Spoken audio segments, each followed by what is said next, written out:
الحمد لله رب العالمين والصلاة والسلام على خاتم الأنبياء والمرسلين سيدنا محمد وعلى آله وصحبه أجمعين.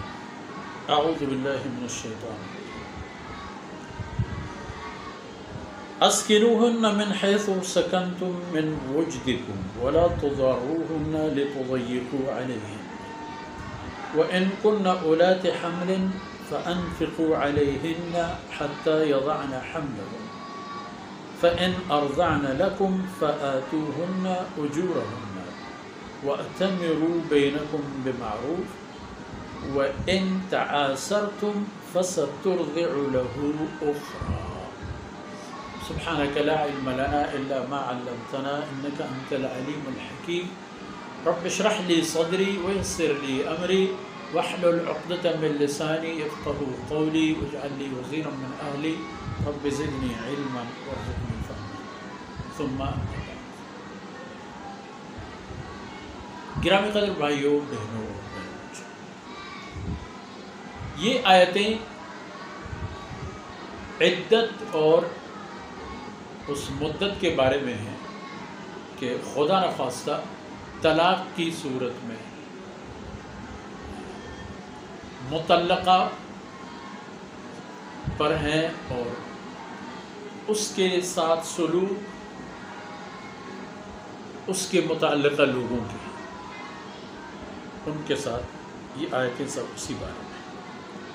اب اگر جدائی ہو گئی اور ضرورت اس بات کی تھی کہ ان کو دوران عدت، مطلقہ خواتین کو دوران عدت سکونت فراہم کی جائے، تو پھر سکونت کی ترتیب یہ ہے کہ اسکنوہن من حیث سکنتم من وجدکم. اسکنوہن من حیث، ان کو ٹکانا اور رہائش فراہم کرو، من حیث سکنتم من وجدکم، ایسی کیفیت کے ٹکانے کہ جو آپ کے اپنے رہائش اور ٹکانے کے لیے موزون اور مناسب ہے.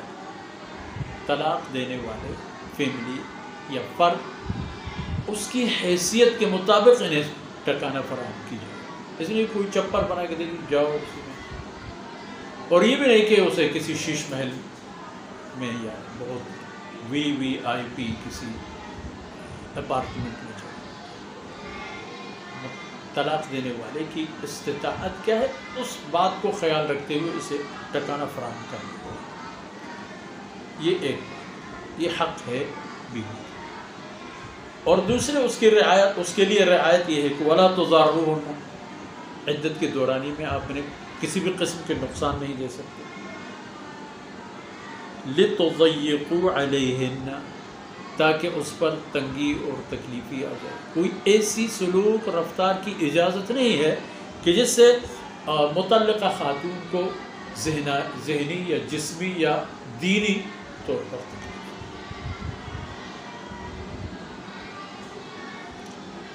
اور ایک اور رعایت، وَإِن كُنَّ أُولَاتِ حَمْلٍ، اور اگر مطلقہ خواتین حامل ہیں تو فَأَنفِقُوا عَلَيْهِنَّ حَتَّى يَضَعْنَ حَمْلَهُنَّ، تو اس کے سابق شوہر اور اس کے ذمہ داروں پر ضروری ہے کہ اس مطلقہ حاملہ خاتون کو اخراجات فراہم کریں، اس کی خیر خبر گیری کریں، حتیٰ یضعن حملہ، اس وقت تک کہ یہ وضع حمل تک پہنچے، یہاں تک کہ یہ اپنے جو امید اللہ رب العزت نے اسے دی تھی اس نے زمین پر لا کے رکھ. یہ ایک. فَإِنْ أَرْضَعْنَ لَكُمْ، اور وضع حمل کے بعد اب ظاہر ہے اس معصوم سی جان جو دنیا میں آئی ہے اس کو بہت ضرورت ہے اپنے مخصوص ان طبعی خوراکوں کی جو اللہ نے اس کے لیے مہیا فرما دیے ہیں. اور ان میں سر فہرست ظاہر ہے کہ والدہ کی دودھ. تو یہ مطلقہ خاتون وضع حمل کے بعد فَإِنْ أَرْضَعْنَ لَكُمْ اگر آپ کے نومولود کو دودھ پلائیں تو فَآتُوهُنَّ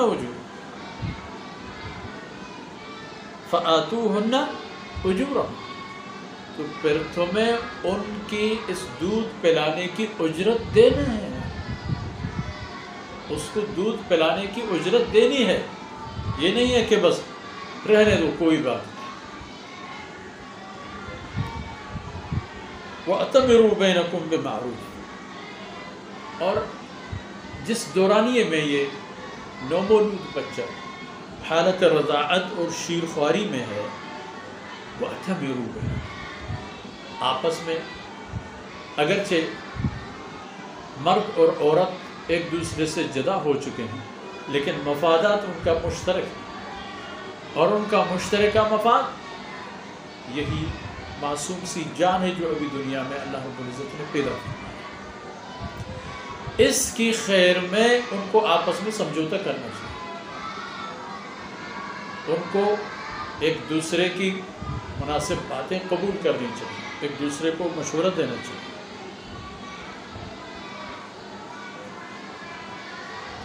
مناسب انداز میں ایک دوسرے کے ساتھ رابطے میں رہو اور سلوک اچھے کر لو. شائستگی کے ساتھ دیکھا جائے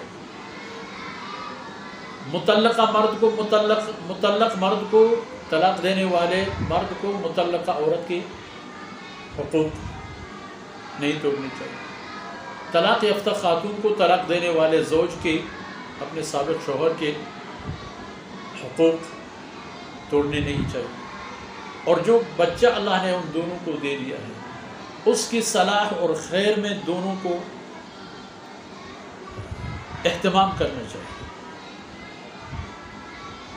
اور یہ بھی یاد رکھیں وَإِن تَعَاثَرْتُمْ اگر اس بچے کو دودھ پلانے کے لیے اس کی ماں اور باپ میں کوئی سمجھوتا نہیں ہوا اور ایک دوسرے پر یہ مسئلہ باری برکم اور پیچیدہ سی بات بن گئی فَسَتُرْجَعُ لَهُ پھر اس کے لیے کسی اور دودھ پلانے والی خاتون کی خدمات حاصل کرنی چاہیے. اور پھر اس کو سبب نہ بنائیں کہ تاکہ یہ لوگ ایک دوسرے سے مزید الجھن کے شکار ہوں. فَسَتُرْجَعُ لَهُ تو اس بچے کے لیے کوئی اور دودھ پلانے والی خاتون دیکھا جائے اور وہی اس کے ساتھ شکار. اس کا معنی یہ ہے کہ یہاں عدت کے دورانیے میں خواتین کے جو حقوق ہیں ان کی رعایت اور حمل کی صورت میں اس کی رعایت اور خیالداری یہاں تک کہ وضع حمل ہو. اور اس کے بعد شیر خواری کے دورانیے میں اس میں بھی آپس میں باہمی مشورہ اور خیالداری اور کسی کو حق نہیں کہ دوسرے کو نقصان پہنچے. اور ان معروضات کے ساتھ ہی آج کی باتیں اختتام پذیر ہوتی ہیں. اللہ رب العزت کوتاہیوں سے درگزر فرمائے اور یہ ٹوٹی پوٹی باتیں اور یہ لمحات میرے اور آپ کے لیے دنیا اور آخرت کی سرفرازی کے سبب بن جائے. وصلی اللہ علی نبینا محمد وعلی آلہ وصحبہ.